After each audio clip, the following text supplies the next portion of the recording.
4, 3, 2, 1. All right. Well, welcome everybody to our town hall, brought to you by RIM Family Services and the Breakthrough Task Force Coalition here in Big Bear Lake. Breakthrough Task Force Coalition is basically our goal is reducing underage use and access to drugs and alcohol in the community.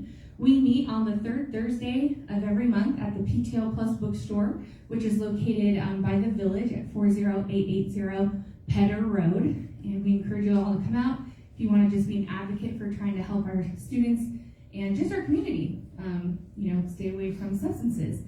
And we meet from 12:30 to 1:30. We serve a light lunch, and so you can always connect with the Breakthrough Task Force here on the Facebook page to get more information for that.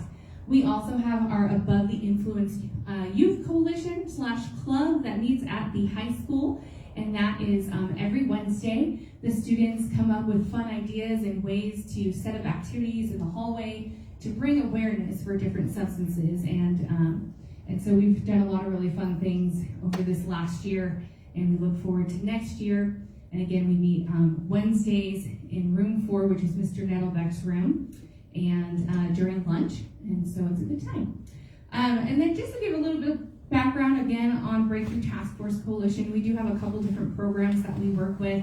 One is what we call our Designated Driver Program, which is really cool. Basically, this is a 2-part program where if you and a group are going out and somebody in your group is a designated driver, we have a list of locations that will actually give you a discount for being the designated driver, whether that's 10% off, a free soft drink, or something like that. And then they give you a wristband, and you can take that wristband to a whole nother list of locations within the community. And this actually goes all the way from Big Bear down into Crestline, so across the mountain communities, where then you can get discounts for the following week with that wristband. So it's just a great way to reward people for being responsible. And then we have what we call our prescription drop box. So if you have any old or expired prescriptions, we encourage you to take them to the drop box, which is located at the Big Bear Sheriff Station. We also have one in Running Springs Fire Department and at the Twin Peaks Sheriff Station. So that's also across the mountain region.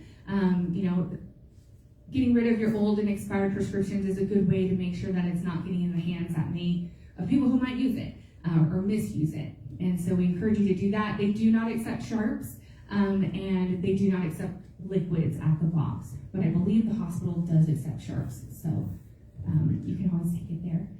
And I think that's basically what we do in our prevention efforts. We just got a new contract where we're going to be working on tobacco prevention as well. And currently we work on meth, alcohol, marijuana, and opioids. And so one other thing is we are a naloxone distributor here in Big Bear, so we do distribute naloxone for free. So you can always come to our office, which is at the same place that we have the Breakthrough Task Force Coalition. And so, yeah, we just want to make sure that people are being smart, saving their lives. And if you aren't familiar with naloxone, also known as Narcan, basically it's a nasal spray that reverses an opioid overdose. And so it can be a life-saving medication for people within our community. And so that's what we've got going on at the Breakthrough Task Force. I'm going to pass it over to Shonda. Hi, I'm Shonda Savo. I'm the Student Services Liaison for Bear Valley Unified. I'm here to talk to you today about prevention and intervention programs offered through our schools, which is something that's very important to us to make sure that our kids are safe and healthy.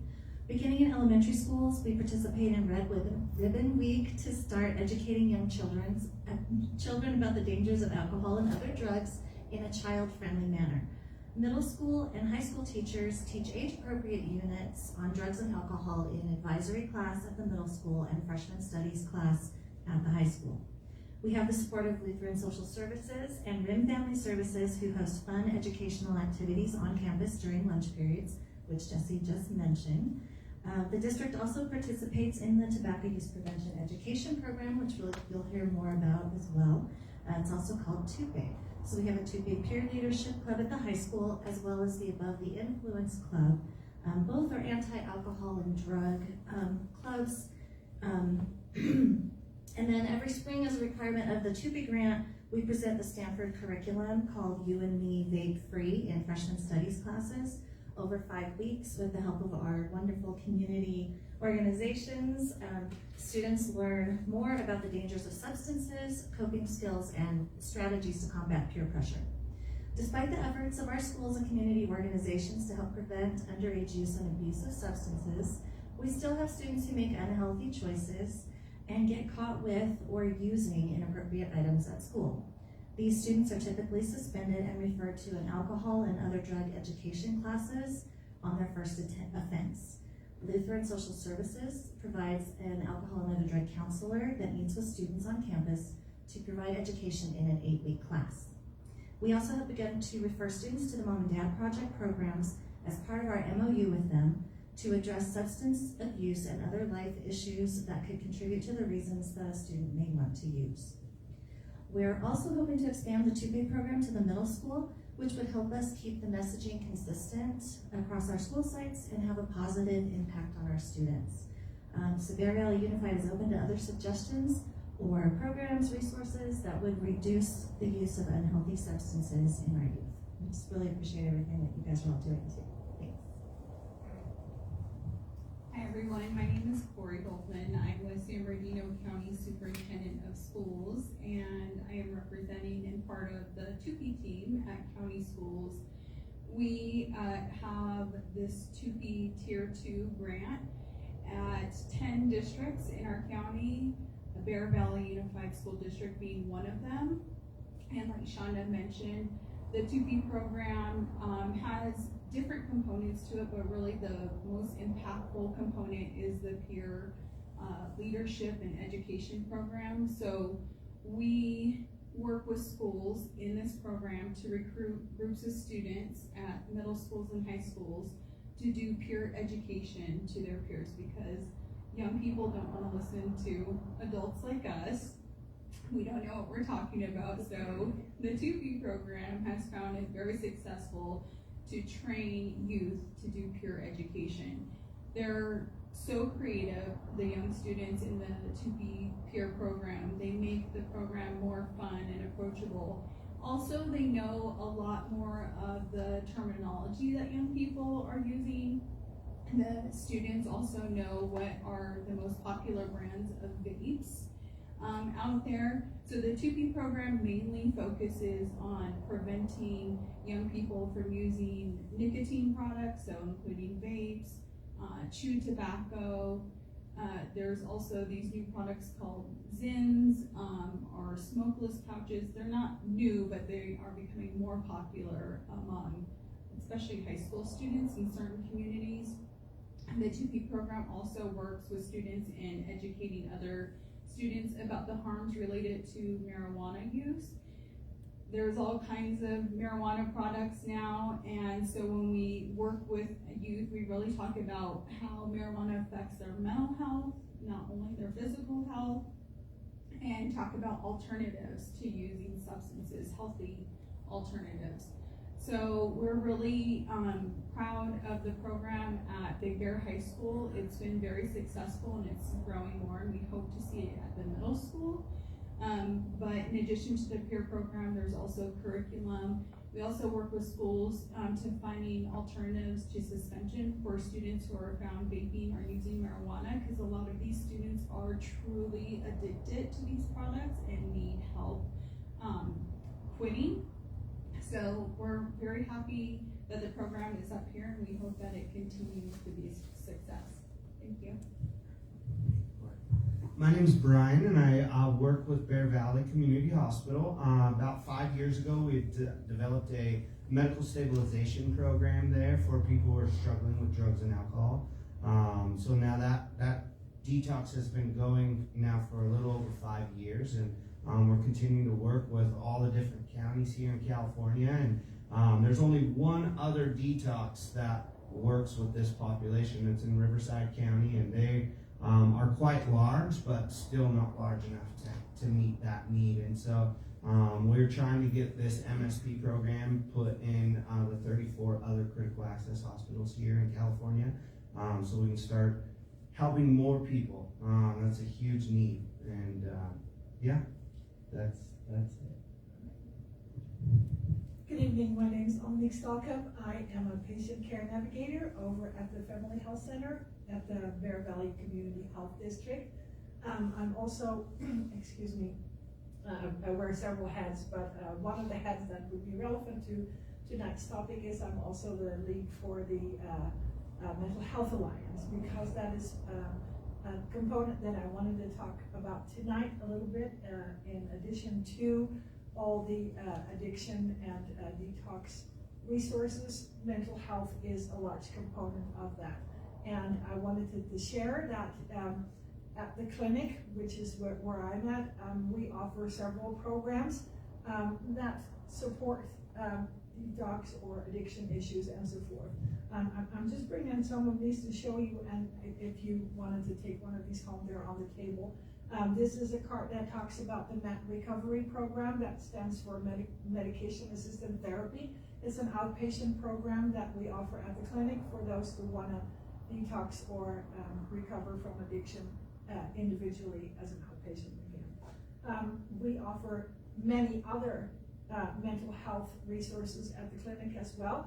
We have a couple of licensed social clinical workers. We have the psychologist, we have the psychiatrist, and really very soon, I believe even this week, we're going to have a nurse practitioner in psychiatry as well to help out with that. And so we have many different mental health. Of course, we have all the other medical resources there, but as far as mental health goes, we have that. In the Mental Health Alliance, I have developed in the last year a few brochures. One of them is a resource brochure for the general public, which includes lots of mental health resources. I also have made one for homeless, and the latest one that we made in collaboration with the members of the Mental Health Alliance is a mental health resource brochure, and that also includes support groups, for example. While we're on the topic of support groups, we offer several support groups. I run a couple of grief groups, but we also have combating stress and anxiety. We have building resiliency. We have a support group for caregivers, and then I'm just going to mention your group too, because we also have in our district the Smart Recovery group, which offers an enormous amount of support and resources for those who are in the process of recovery. I think that just about concludes it. There is more information on the table. If you wanted to, please feel free to take some home if you like to. Thank you. Good evening. I am Heather Salgado. I'm one of the outreach specialists for CA Help, or California Association of Health and Education Linked Professions. Now, CA Help has many departments under it, including Desert Mountain SELPA, which is Special Education Localized Plan Area. Local Plan Area. We also have the Desert Mountain Charter SELPA, and we have Desert Mountain Children's Center, which is what I'm going to be speaking about tonight. So, here in Big Bear, we do have a local office for Desert Mountain Children's Center, which is where we offer behavioral health services for children and youth all the way from birth up through age 21. So that does include the program where we offer our SPED services for the children with the IEPs, and then it also includes behavioral health services for children that the referrals don't come from the schools. Sometimes they come from Children and Family Services, sometimes they come from the parents. The parents are just like, I see this behavior with my child, I'm concerned. And that's what we're here for. So we provide services all over the place, in the schools, in the office. And when they do receive services in the schools, it is completely confidential. So other kids do not know why that child is leaving the classroom. So the caregiver would sign a release for us. We would take that into the school. We would say, we have this release signed by the caregiver. We need to see the student. The student is then sent a call slip. They're called up to the front office. Nobody else in their class knows why. Then they go and they have their service or their time with their clinician. And then they go back to class. Again, completely confidential. The other students don't know why they're being called out of class. Or if the students or the caregivers are more comfortable, we can offer services from the office. And a few of the programs for, especially our little ones, usually birth through 5, some of the services can take place in the home too. So it really depends on, which program your child will fit into. For these services, you can complete an online referral at dnchildrencenter.org. I do have all this information in the back at the table that's burgundy, but dnchildrencenter.org. You can complete a referral online for your child to receive services. They will receive an assessment, and if it is seen that the child does need therapy or behavioral services, then that's when we'll work with the caregiver and get that scheduled and get that started. For these services, we do accept Medi-Cal, IHP, even TRICARE, which isn't really huge in this area, but we do take it at all of our locations as well. If you have any questions at all, please feel free to come back to the table and see us afterwards. Just to let you know, we are continuing services via summer, over the summer. If there are any students who are currently receiving them who would like to continue, or if there's anybody who is hearing this and they're like, oh, I need to refer my child, I would like my child to be assessed, we are continuing over the summer. So if you have any questions, please feel free to contact me. I'll be in the back. Thank you so much. Hi, I'm Vernon Alderson. We opened a sober living home for men last November here in Big Bear City. And of all the things it took to get it started, buying the house and big utility bills and dealing with county and state legislation and federal and all that stuff, the biggest challenge of a men's sober living home that I've found is trying to keep a group of bachelors to keep the house clean. But seriously, I really enjoy it. Last Mother's Day, I asked all the guys, have you called your mom? I wanted to remind them, call your mom. Yeah, did that. One guy said, no, haven't talked to my mom in 20 years. And I said, why not? He said, well, I tried to get a hold of her through my uncle, but my uncle would not give me her phone number. He said she didn't want to talk to me. And I said, well, maybe that's true, but maybe it's not. You really need to try to find her, find that number, and get a hold of her. And he said, you're right, I think I will. And he said, in fact, I'm gonna hire somebody to find that phone number for me. I said, it's a good idea, because just think of it this way. You only have so long to find your mom, and then she'll be gone and you won't have the chance anymore. So even if she's upset with you or whatever, the best thing you can do is just start off with, Mom, I love you. And it touched him. He was glad to hear that. And that's the kind of thing I enjoy working with and doing in my men's sober living home. Because these guys, some of them have been sleeping under a bridge. They were at their lowest of lowest points. And they decided, doggone it, I hate this life. I'm gonna change. I'm gonna do something different. I don't wanna be an addict. I wanna better my life. And that's when I get to get them, is after that point where they're ready to do something good with their life. And a lot of them are in their 30s and 40s and older. That my background is in real estate, so I know nothing about drugs and alcohol, yet I started a sober living home. So I thought, well, I better learn something. So I started going to AA meetings and NA meetings just to understand what they go through so I could better serve them. And what I saw there was touching. These people, I learned, were the 3% of the 97% that never make it. These are the cream of the crop. And I have a chance to work with that cream of the crop. They are determined to change their lives, and it's inspiring to work with people like that. I mean, they call us normies because we haven't done that stuff. And most of the normies I know don't have the motivation that these men do and these ladies do. It's really inspiring. So anyway, that's what I do, and I enjoy it, and thanks. I'm Cassidy, and I am a proud member of Narcotics Anonymous, and I'm here representing Narcotics Anonymous tonight. There is a meeting every night in Big Bear. It's usually over at St. Columbus or at Community Church. It goes back and forth depending on what night it is.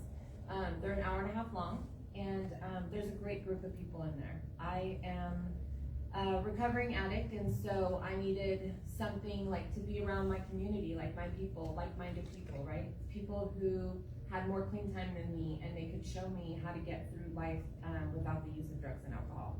And that's exactly what this program has taught me. Those people in there are like my family. We do all kinds of things. We do campouts. We do conventions. We have a regional convention coming up next month from July 25th through the 27th at the JW Marriott.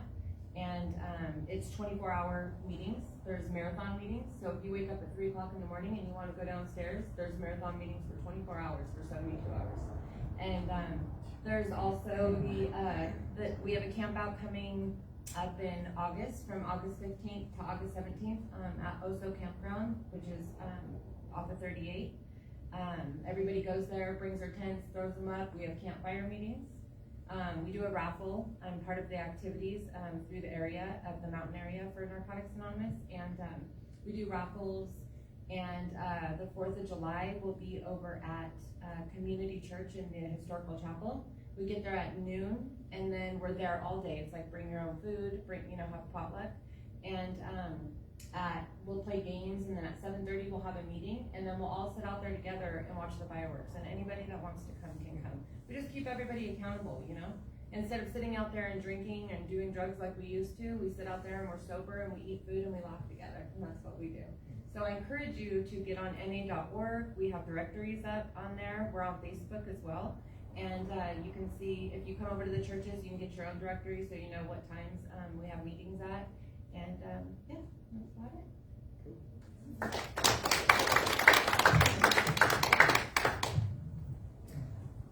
Hi, I also get to tell you a little bit about Lutheran Social Services tonight.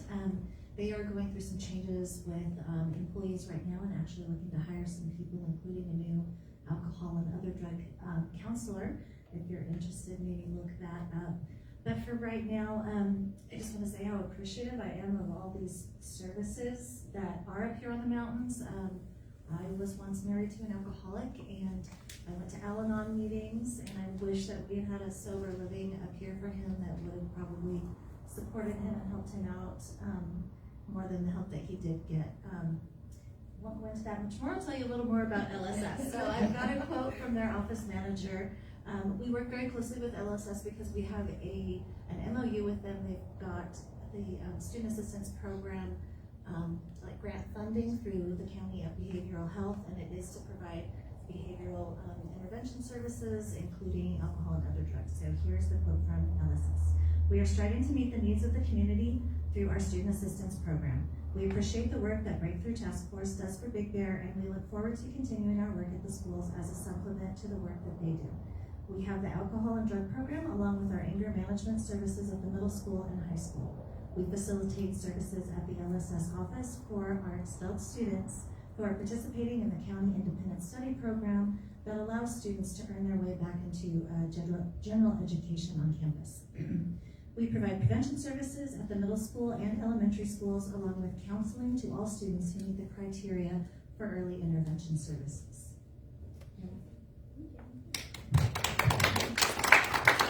I did just want to make a note that we also have a women's sober living home up here as well. It's Recovery Homes Services Foundation. I'm reading from their note card that's upside down, so I was trying to remember the name. So definitely want to encourage you guys to look them up if you need that resource as well. We have quite a bit of time. I would love for us to do some questions, but before we do questions, if we could just go down the line, and if there's things that maybe came up that you're thinking of, it looks like on a meet desk have some stuff, but also if you have like a specific contact for those especially that are watching online and may not be able to grab a brochure that's here in the hallway, if there's a specific contact for them to connect with you, if you could share that. I know for Breakthrough Task Force we have our email, which is bttfcoalition@rimfamilyservices.org. I'm going to say it again, bttfcoalition@rimfamilyservices.org. It's a nice mouthful there for you. So that's a great way to get in connection with us, and we would love anybody in the community that wants to be an advocate, again, for our youth and just for substance misuse within the community to come and help us us with policy and activities. One other quick thing I wanted to mention too is some of the things that we do with the coalition is helping our youth to have alternative activities in the community. So we just recently had our art show, which was really great. We had 126 pieces of art that had been submitted, and then the community came out and got to check it out, and there's some very talented youth up here. We have, we do middle school dances. We did a Charlie and the Chocolate Factory theme this last year, and then we have our Game of Skate event, which is coming up on August 16th from noon to 4 at the Sugarloaf Skate Park. And so any student that's from elementary school on up until 17 years old can come out. And we have different categories that they can compete in, whether it's elementary, beginner, intermediate, or advanced. And then we even have a scooter category. So we do not discriminate against the scooters. And then Brian Sharp is one of our judges over there. So yeah, just trying to find some creative ways to make sure that our youth have something fun to do other than drugs and alcohol. And I have to say, it was really cool. There was a young man who had been attending Game of Skate, and I have since seen him after he's graduated and he's working in town, and he was like, wait, aren't you the lady that like tells us not to do drugs and alcohol and stuff? And I was like, yeah. And he's like, yeah, you guys do the skate thing, right? And I was like, yeah, we do. And he was like, that is so awesome that you guys do that, because, you know, instead of like the kids hanging out behind the ramp and smoking and stuff, now it's like the community's coming together and they're doing a good thing. And so he was super stoked about it. And then one year I had a kid come up to me that has been known to be kind of a handful. And he, again, also was like, thank you so much for doing this event. He said, can I give you a hug? And the tears, I'm like, yes. And of course, you know, those are the moments that, you know, okay, cool. We're doing things that hopefully are making an impact. And then seeing these kids each week at the high school is so rewarding. I know Stephanie is my right-hand lady up here, and then I've got my team of gentlemen here that help me as well. And so I'm so stoked to have such a solid prevention team. And we care about this community and the whole mountain region. And so I just hope that those of you that are watching or anyone here can come and be a part of the Coalition Breakthrough Task Force, so that we can continue to bring hope, like the flyer for Town Hall says, to our community. So, all right, I'll stop now. Again, I'm Shonda Saba with the school district, and you can reach me at the district office, although I will be off for about 3 weeks this summer, so don't look for me. I also want to hear Brian talk about the Smart Recovery Program a little bit when he gets the mic. Again, my name is Corey Goldman, and you can find me at the San Bernardino County Superintendent's office. I'm with the Healthy SBCSS department. I won't give you my email because it's very long, but you can find me, and if you can't find me, ask Jesse or Sean. They'll direct you. Yes, I can be reached on our office line, which is area code 909-878-8203. That's probably the best way. You can call any number for the hospital and they can transfer you to our office. But yeah, if you guys know anybody that's struggling with drug and alcohol and needs direction and needs some doors open for them, we can definitely assist in all of that. We also, Tuesdays at 4 o'clock every Tuesday, we do hold a Smart Recovery meeting in our main conference room, which has gotten very big. It's been a lot of fun. We have a lot of people from NA and AA that show up. We even have people in there that have like 18, 19 years of sobriety that come and support this Tuesday class. And so it's a very common sense driven way of recovery, and yeah, it's fun. We're trying to make recovery fun because it is fun. So thank you so much for having us here. Once again, I'm Monique, and I can be reached at, well, I have a very long name, and my email address is on my card on the table, or I can be reached at 909-878-2316.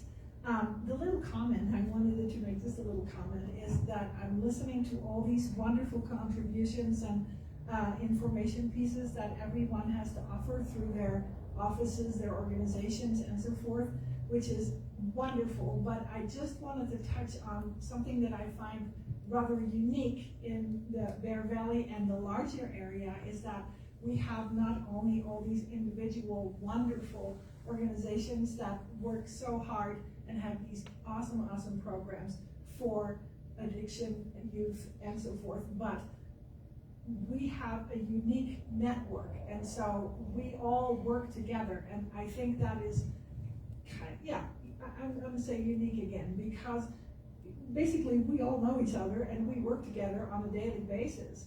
And so I always want to tell, especially youth, like, you know, if you want the help, you're not just gonna get one person, but we all got your back. Once you're locked into our team, you have a whole team that got your back, and we all work together, and I think that's a wonderful thing.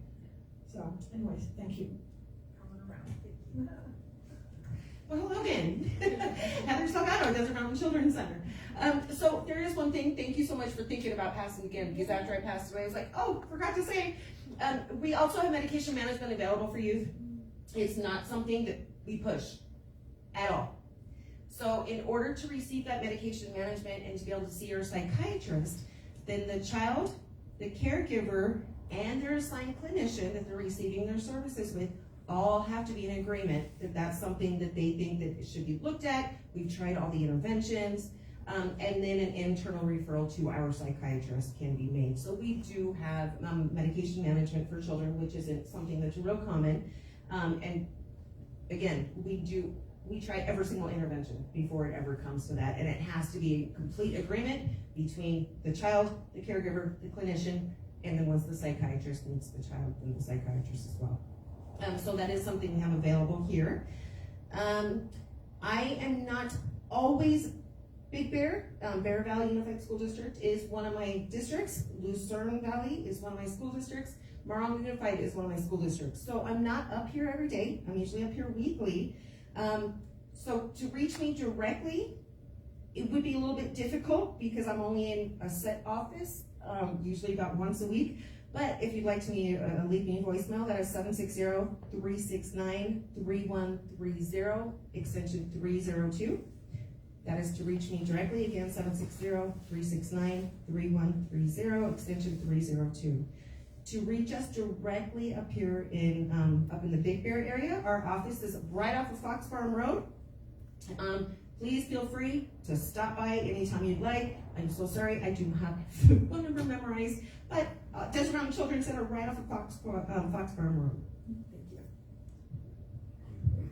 Yeah, I didn't mention that our business name is Housing Solve because purposely we chose a name that's more generic because we plan on doing more than just sober living. We'll open homes for kids that are aging out of foster care and have nowhere to go. We'll open an assisted living home, a single parent home. There's several that we plan on opening, as well as a women's home, sober living women's home in a few months. We just recently, just this last week, signed a contract with Medi-Cal.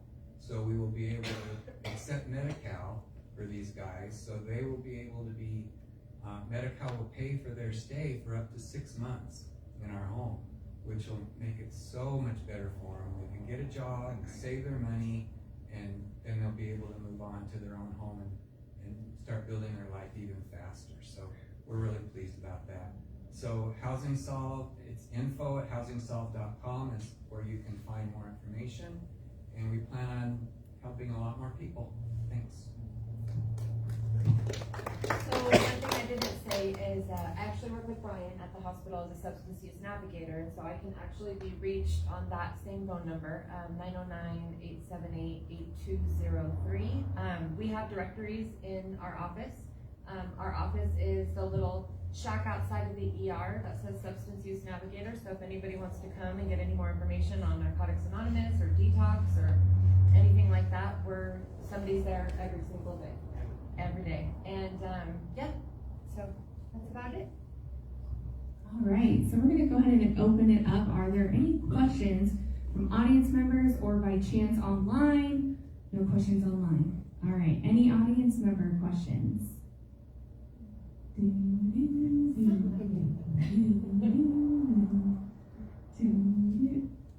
Oh, Michael, you look like you had a question. I have that look in my eye. Yeah. If a teen teenager was considered suicidal by their family, where could they go for help? I'm looking at you, but I'm available to anyone. So just for those that are online and may not have heard, the question is if a teenager is suicidal and looking for help from family, where can they go for help? Yeah. I know one resource is 988. It's a phone number that you can call. What I love to connect 988 with is, if you think about having a medical emergency, a physical emergency, you would call 911, right? But 988 is a number that you can call for if you're having, mental issue, that sounds bad, but, problems with your mental health, or maybe you just need somebody to talk to. It doesn't necessarily have to mean that you're suicidal, but you can call that. It's available 24/7, and so that is a really good resource. Are there any others that may have? Definitely the emergency room. Microphone? Any ER would be able to help you as well. Not necessarily would they be able to write a 5150 hold, but definitely would be able to get them directed, if not transferred directly from the ER to a psych facility. So.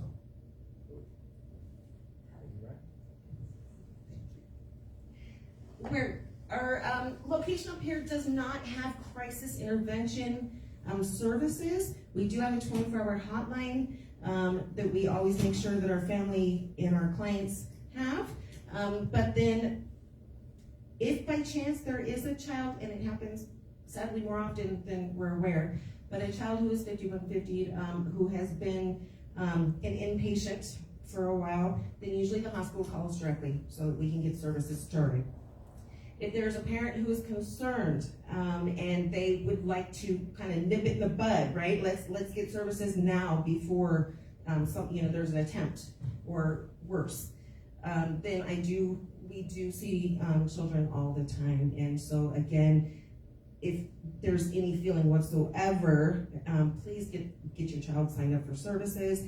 If there has been an attempt, if your child has been an inpatient, please contact us. We get regular sessions set up, but because it's not just a once and done, right? It takes continuous services. And so I think that all of us here know how important that is. And even if not everybody in the community knows about one resource, the good thing is we know about each other, so we can always pass on each other's information. Thank you.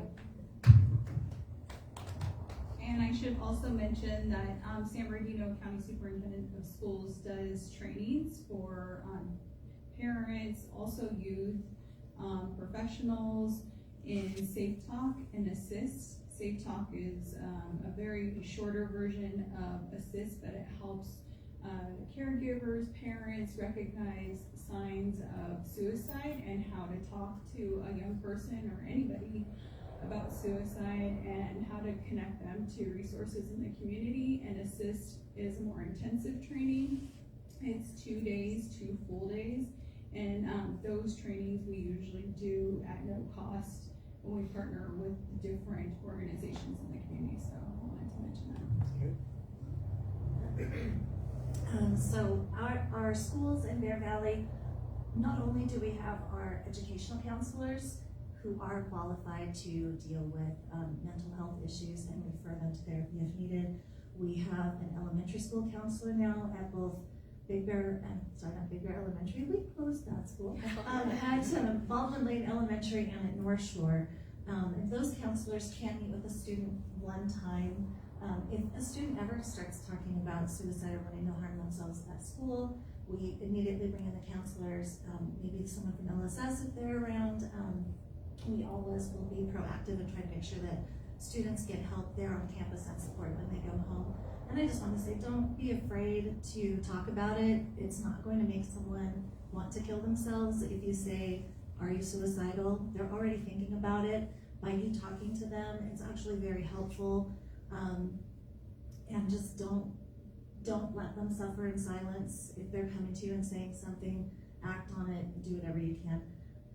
My first husband, who was an alcoholic, lost his life to suicide. We had no idea he was going to do it, and it was devastating for my children. So it's always better to have those uncomfortable conversations than let someone feel that kind of despair and in their life. I wanted to share as well that RIM Family Services does also offer classes for youth mental health first aid and adult mental health first aid. So if you go on to rimfamilyservices.org, you can contact us that way, and we can set up trainings for your organization or your agency or nonprofit, whatever that looks like. We can set that up for you guys as well. In addition to that, we also now offer, which used to only be on the RIM side, but is now offered in Big Bear, free online therapy. And so that's for both youth and for adults. And so again, you can contact us at rimfamilyservices.org for that information for therapy. Any other questions? Yes. For those watching and just for general knowledge of everyone sitting in the room, to my knowledge, there's no longer a crisis response team located actually in Big Bear Valley that they have to come up from down the hill. Could you explain kind of what that process is when an individual, no matter how old they are when there's intervention and a 5150 is being considered, can you just explain how that crisis response, is there somebody that now comes up from down the mountain to intervene? Can you explain just kind of how that looks? So the question is, what kind of crisis response do we have here in Big Bear? No, you can send it to Brian.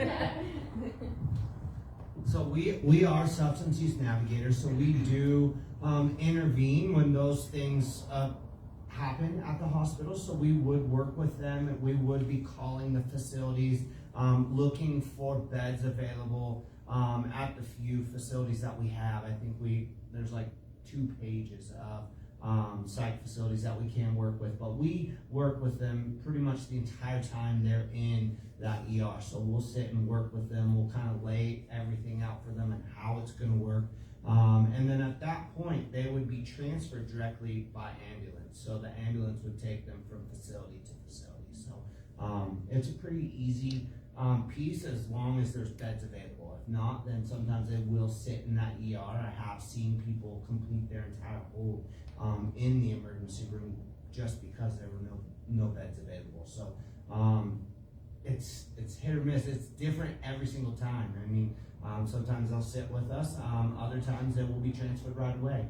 But yeah, that's what our substance use navigators are there for, is to kind of jump in and intervene, let them know, like, we get it, we're here, whatever we can do to help, and move from there.